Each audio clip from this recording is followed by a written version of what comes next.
তবে বন্ধুরা, mental resilience কখনোই কিন্তু এটা নয় যে যার মেন্টাল রেজিলিয়েন্স ঠিক হয়ে গেছে তার মানে তিনি কোনো পরিস্থিতিতেই চাপ অনুভব করবেন না, সব পরিস্থিতিতে একেবারে বিন্দাস থাকবেন, এটা নয়। কিন্তু এটা হচ্ছে যখন আমাদের জীবনে কোনো চাপ আসবে, মানসিক ভাবে আমরা স্ট্রেস ফিল করছি, আমাদের অসুবিধে হচ্ছে, নিজেকে স্টাক ভাবছি, বা আমাদের মধ্যে কোনো প্যানিক চলে আসছে, সেই অবস্থাতে ব্রেনের অপারেটিং সিস্টেমকে আপগ্রেড করে পরিস্থিতির মোকাবিলা করা। সত্যি কথা বলতে কি বন্ধুরা, এগুলো যে শুধুমাত্র কোনো টেকনিক এটা নয়, এগুলো কিন্তু আমাদের সাইকোলজিক্যাল ইনস্ট্রুমেন্ট, যে ইনস্ট্রুমেন্ট গুলো চমৎকার ভাবে বাঁচতে আমাদের সাহায্য করে। আর এর সব থেকে ভালো দিক কি জানেন?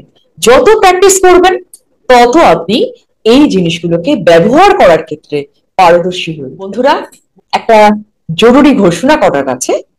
আপনাদের মধ্যে অনেকেই আছেন যারা সরাসরি আমার সাথে কথা বলতে চান, যোগাযোগ করতে চান। তো আমার ভিডিওয়ে হোয়াটসঅ্যাপ নাম্বার থাকবে। যদি আপনারা আমার সাথে যোগাযোগ করতে চান, সেই হোয়াটসঅ্যাপ নাম্বারে আমাকে কমিউনিকেট করুন, আমাকে মেসেজ করুন। আমার টিম থেকে আপনাদের সাথে যোগাযোগ করা হবে এবং আপনারা সুযোগ পাবেন আমার সাথে সরাসরি কথা বলার। তাহলে বন্ধুরা, দেখা হচ্ছে খুব তাড়াতাড়ি সরাসরি। নমস্কার।